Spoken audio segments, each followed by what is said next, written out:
February 14th, 2026, Buddha Dhamma. Yesterday, in the essential of Buddha Dhamma, was on chapter 8, the path factors of wisdom of sammā-diṭṭhi and sammā-sankappa, right thought. Here, we're going to jump back and forth. Chapter 16 in Buddha Dhamma, path factors of wisdom. 16.1, the role of reflection of wholesome way of life, and 16.2, sammā-diṭṭhi. There's important factors of sammā-diṭṭhi. 16.2a, importance of sammā-diṭṭhi. 16.2b, definitions of sammā-diṭṭhi. 16.2c, general points. We got two factors as we were reading in chapter 8 in the essential book. Mundane right view, this is the conscious sammā-diṭṭhi. Lokiya sammā-diṭṭhi.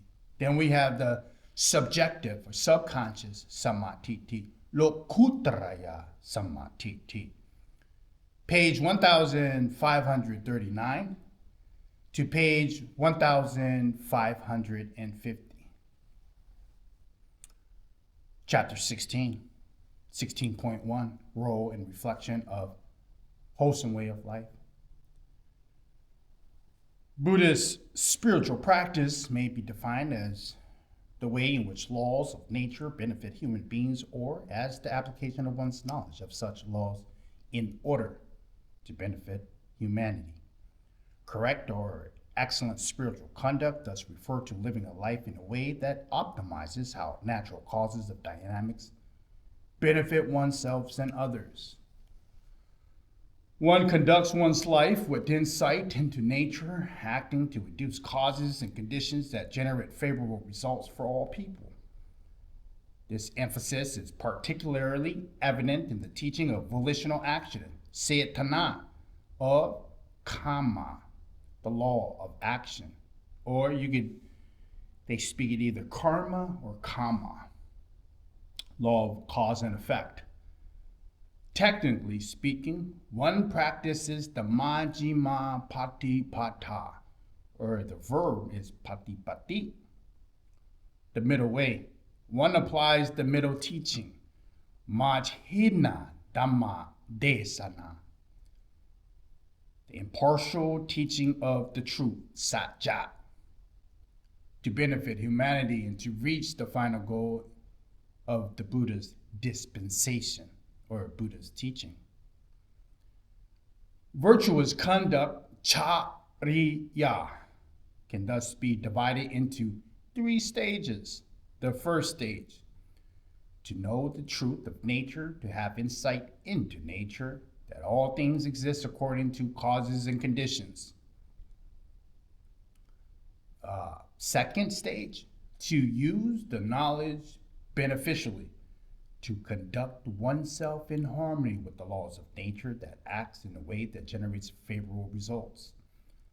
Third, when one acts in accord with causes and conditions, one allows them to generate results automatically, independently.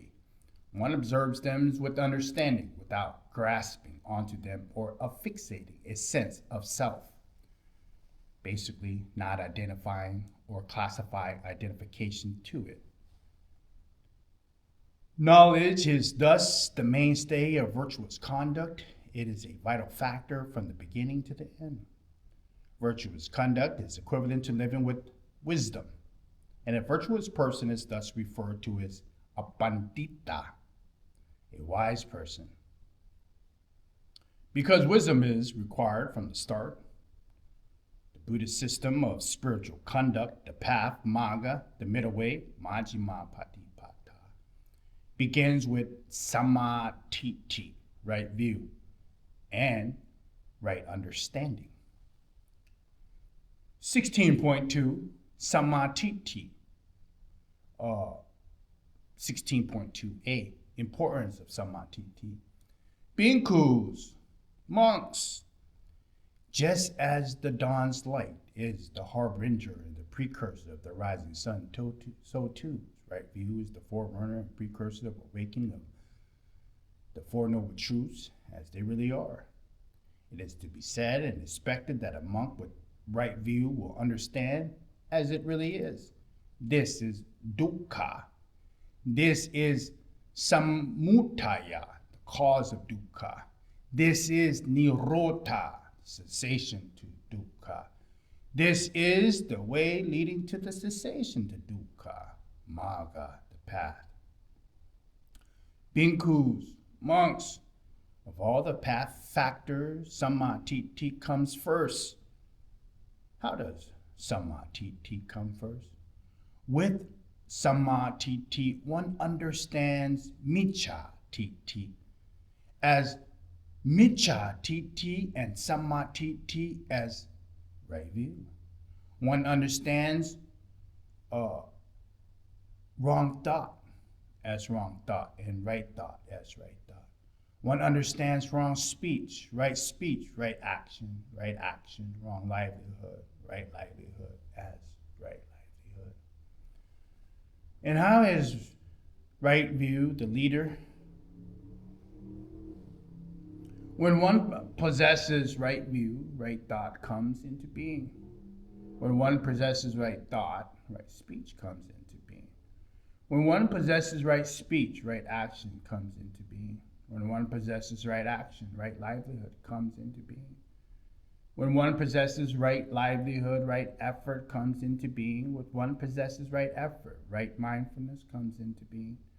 When one possesses right mindfulness, right concentration comes into being. When one possesses right knowledge, right deliverance comes into being. Thus, the Sikha, the trainee who possesses the 8 factors, bojana, becomes an Arhat who possesses the 10 factors. A bhikkhu, a monk with right grounded view, with rightly grounded development of the path, could pierce avijja, ignorance, arouse true knowledge, and realize nibbida, nibbana, nirvana. This is possible. For what reason? Because his view is rightly grounded. I see no other thing which is so conductive for the arising of non-arisen wholesome qualities, or for the increase of prosperity of arisen wholesome quality as right view, sammā-diṭṭhi. 16.2b, definitions of sammā-diṭṭhi, right view. The most common definition for right view is the knowledge of the Four Noble Truths. And what bhikkhus is right view, sammā-diṭṭhi? Knowledge of suffering, dukkha. Knowledge of the origin of dukkha, samudaya. Knowledge of the cessation of dukkha, nirodha. Knowledge of the way leading to the cessation of dukkha, magga. This is called sammā-diṭṭhi, right view. Other definitions include to know both kusala dharma and akusala dharma, along with other root causes.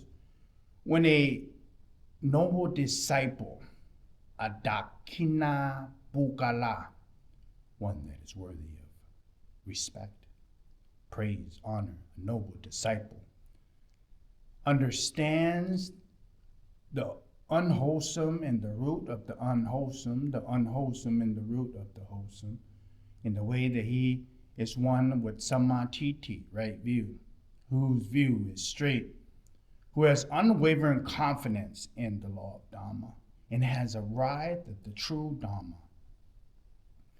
To discern the tilakkana, the 3 characteristics. A bhikkhu, a monk, discerns anicca, impermanent physical form, feeling, perception, volitional formations, consciousness, which is actually impermanent. This discernment of his is right view. Seeing rightly, he experienced disenchantment, or not attached with it, because involvement equals dukkha, suffering. With the end of delight comes the end of lust. With the end of lust comes the end of delight. With the end of delight, and lust of the heart is liberated, and he is said to be thoroughly liberated.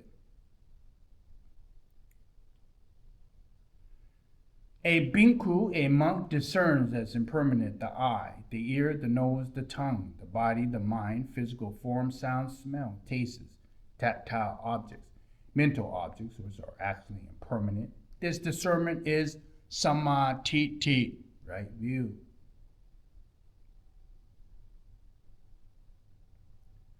To discern dependent origination, this is given in great detail in chapter 4. Dependent origination, pati sammupataya. When this arises, this happens. When this ceases, so forth. Gautama Buddha also defined 2 levels of sammā-diṭṭhi. Sammā-diṭṭhi connected with asavas, the taints, and sammā-diṭṭhi connected to the subconscious, transcendent right view. And what, monks, is right view? Right view, I say, is twofold. There is right view that is affected by the taints, classified as materials, bearing fruit in respect to the 5 groups of the 5 skandhas. There is right view that is noble, taintless, transcendent, and a factor of the path. What is right view that is affected by the taints, classified as materials and bearing fruit in respect to the 5 skandha, the aggregates? Gifts bear fruit, offerings bear fruit, acts of worship bears fruit. There is fruit in the result of good and bad actions. There is, in this world and in other worlds, there is a mother and a father. There are beings who are reborn spontaneously. There are ascetics and Brahmins, faring and practicing rightly, who have realized this world and the other worlds for themselves by direct knowledge, make them known to others. This is right view, affected by the taints, classified as materials, bearing fruit in respect to the 5 groups, the 5 skandhas. What is right view that is noble, taintless, subjective, transcendent, a factor of the path? Wisdom, the faculty of wisdom, the power of wisdom, the investigation of Dhamma, enlightened factor, bojana, the path factor of sammā-diṭṭhi, one whose mind is noble, whose mind is taintless, who possesses the noble path and is developing the noble path. This is right view. That is noble, taintless, transcendent, a factor of the path.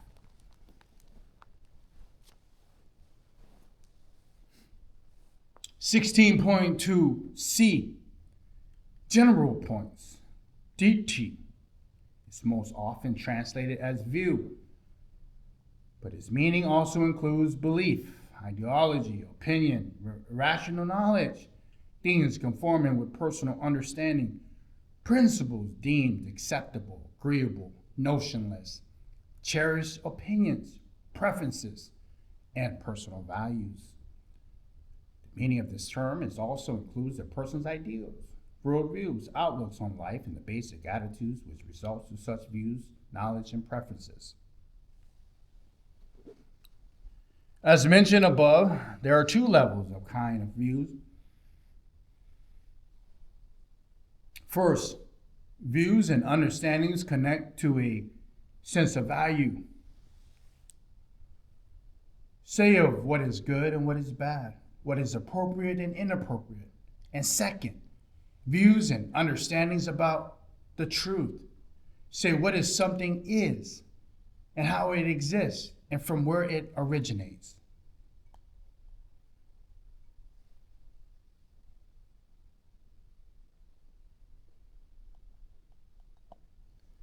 Views, personal understandings, cherished beliefs, exercise great influence and control over how people live their lives and over society as a whole. In the teachings on the course of action, kamma pala, Diṭṭhi view is classified as a mental karma, a mental state of action, which has more serious consequences than either physical karma or verbal karma, the most powerful. But in here it says the most consequences. This is because the mental action, the mental karma, is the underlying cause for physical and verbal actions.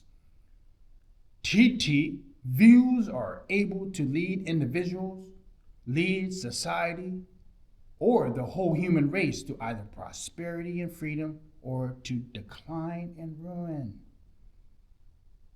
This is apparent in the lives of individual people. Diṭṭhi views determine how one lives, both in terms of processing information and the outward expression, to know one's looks at the world, and to know how one acts in relation to the world. This begins with how one interprets, evaluates, judges new experiences.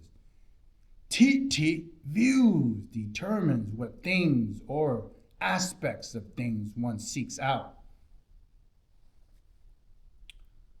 and selects what things one favors or disfavors. They then influence the course of one's thoughts, influence the course of one's speech, and influence the course of one's actions. You see, the way one responds, reacts, deals with things, how one speaks or behaves towards other people, an object, and the surrounding or a situation, along with how one creates justification for such speech and action. You see, technically speaking, Diṭṭhi views determine other mental factors, beginning with sankappa, one's thoughts, making them either sammā or micchā, right or wrong, accordingly. The importance of views in the spiritual practice is obvious.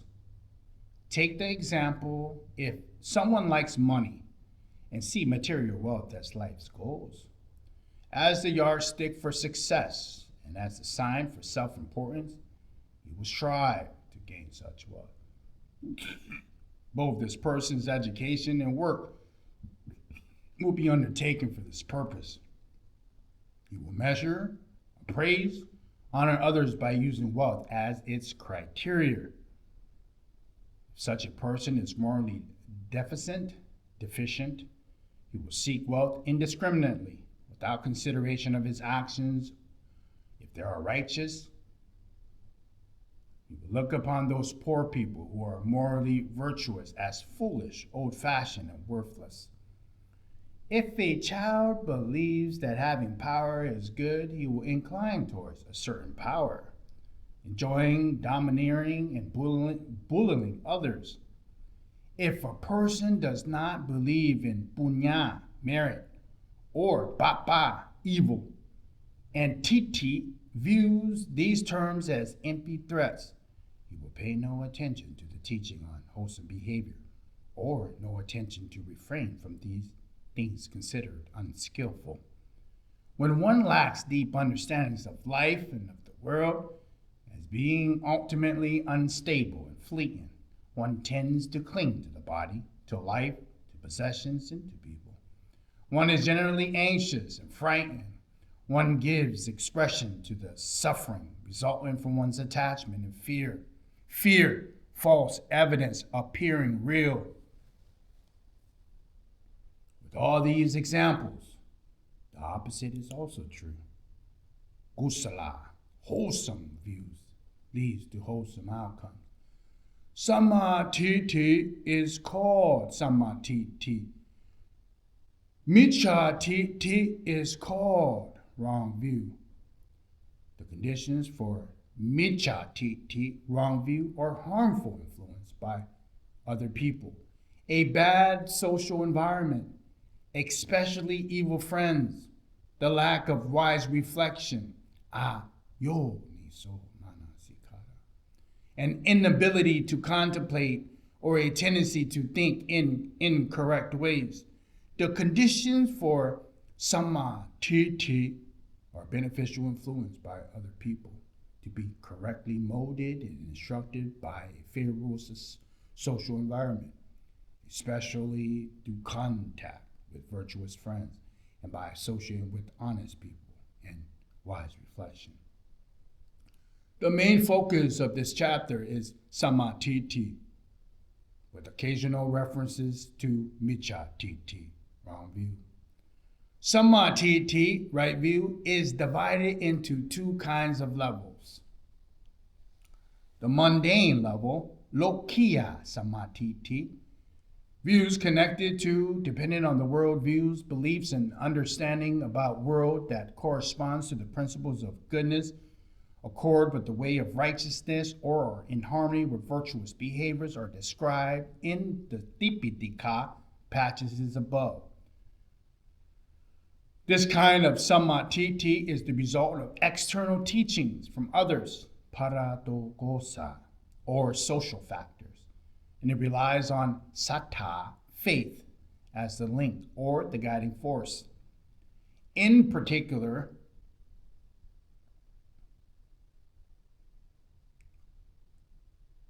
sattā mūlika ca sammā-diṭṭhi, right view with faith as the root cause.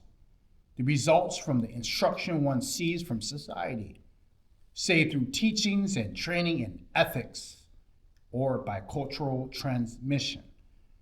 It is related to yoniso manasikara, wise reflection, reason analysis. The kind of wise reflection applied here generally encourages persons to engage in wholesome activities. The kind of right view is associated with evaluation. What is good, bad, right, wrong, better, worse, what should and shouldn't be done. And it also comprises belief systems and teaching which preserves the value of goodness, because the kind of right view stems from social conditioning, external transmission. It manifests as teaching rules, standards, and set of belief established as prescribed by human beings. As such, these views are superimposed on, they are one step removed from the laws of nature. They are therefore mundane. Their details and particularities vary according to time and place, and change subject to surrounding social developments. Personal likes, personal preferences, and values are included into this classification of mundane view. Although the details of this kind of right view change according to different places and time periods, there's a general principle for the determining factor of right view, namely the principle of the law of karma. This is because the law of karma is a truth, or the law of nature that conforms or validates the entirety of human behavior. Emphasis on human behavior. Mundane right view is confirmed by this law of nature and is in harmony with the natural truth. For this reason, mundane right view is occasionally defined as kamma-sakata-na-na, the knowledge that people are the owners of their own actions. They must be held accountable for their own actions, and that they receive the fruits of their own actions. This is the knowledge in accord with the law of karma, law of causality, causes and effects. In other words, it is the knowledge that all human behavior and the results of such behavior proceed according to the law of interrelated causes and conditions. Mundane right view reflects the basic values of people: sense of responsibility for one's actions, the wish for results from one's actions, efforts, capabilities, and intelligence, the ability for self-reliance, and the endeavor for mutual assistance. Note that knowledge of the law of karma here is a simple and basic understanding of how each individual is the owner of his or her intentional action and must take responsibility for them. This knowledge accords with the law of karma, but it's not yet a direct understanding of this law, or a direct insight into the law of causality. The deeper knowledge or insight is classified as transcendent right view, which can be discussed below. Nevertheless, there are other ways to measure mundane right view. Views which support and are conducive to a happy life and a thriving society, or views which help a person advance on the path and engenders other path factors, beginning with sammā-sankappa, right thought. Because mundane sammā-diṭṭhi corresponds with satya, the truth. It links up, it leads to transcendent right view. Transcendent right view is lokutraya sammā-diṭṭhi. Knowledge and the understandings about life and about the world, which accords with truth, and according with the nature of reality as an understanding of nature. This kind of right view results from wise reflection, which is internal factor, beneficial teaching by other people or having virtuous friends, or to help to the extent of encourage other people to apply a wise reflection to see for themselves. This kind of right view cannot arise by simply or arise by simply listening to others and believing them by the way of sattva, faith. It requires investigating nature and understanding phenomenon directly. Basically, it requires applying them.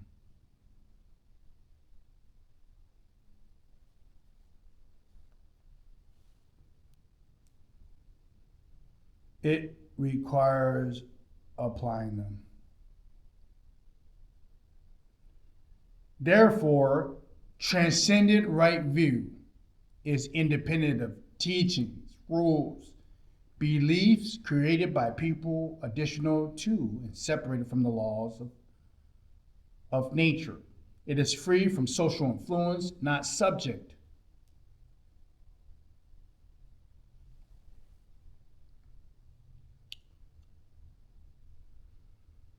to varying external factors, is the true connection with the nature and whose characteristics remain to the same as in every place and era. This kind of right view is transcendent. It is timeless, not restricted to a specific time or era. It remains the same knowledge required for comprehensive wisdom and liberation in every time and place. The second kind of right view, transcendent right view, refers specifically to clear knowledge relating to the stage of path and fruit, samaga, and the fruit bala.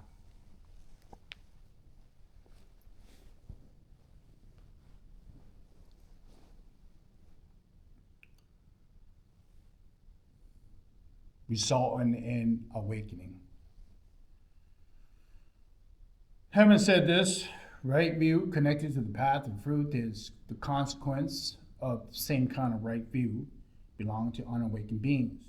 Therefore, I suggest defining the right view in the second classification that still belongs to unawakened beings as right view conforming to transcendence. The fruit of transcendent right view, or even right view conforming to transcendence, is much more profound than those that on the conscious level, mundane right view. They are able to utterly transform a person's personality, completely uprooting negative qualities in the mind.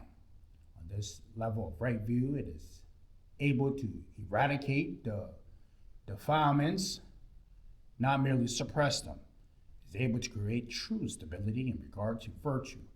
One is not swayed by the values of perceptions instilled by society because one has penetrated through the levels of conventional truth and seen the underlying reality.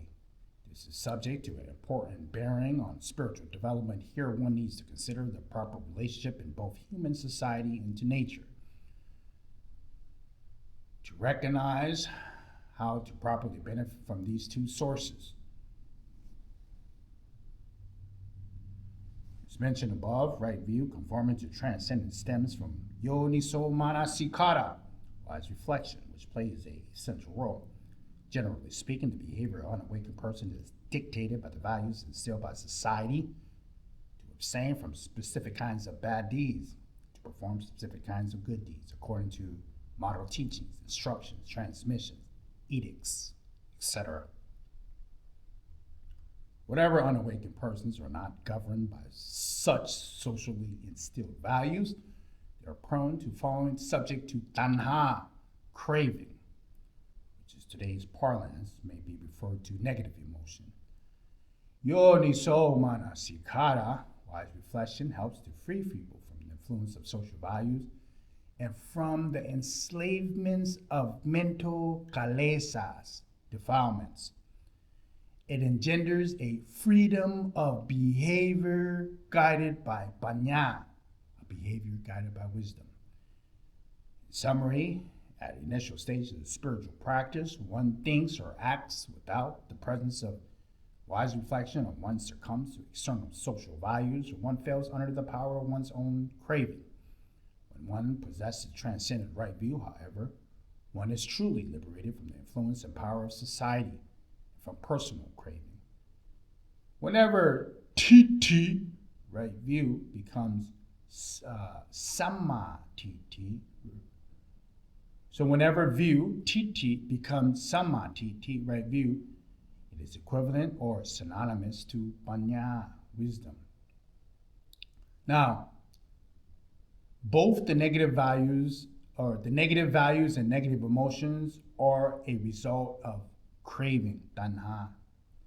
The difference is that the former are a form of embellished or modified craving, while the latter is an expression of pure craving.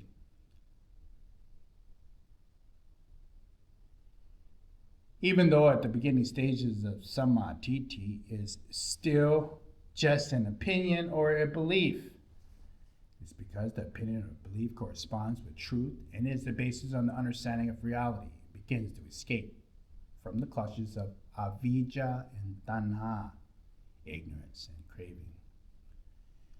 Even though views and beliefs latter transform into clearer knowledge, this knowledge is still referred to as sammā-diṭṭhi in order to acknowledge a progressive, connective development or discernment. The term sammā-diṭṭhi has thus a broad meaning, encompassing correct views and opinions as well as direct knowledge of the truth. Now that's the middle page of 1550 of 16.2. We're going to leave off there. We'll pick back up at 15.2d, right view in the context of spiritual study. Buddha Dhamma.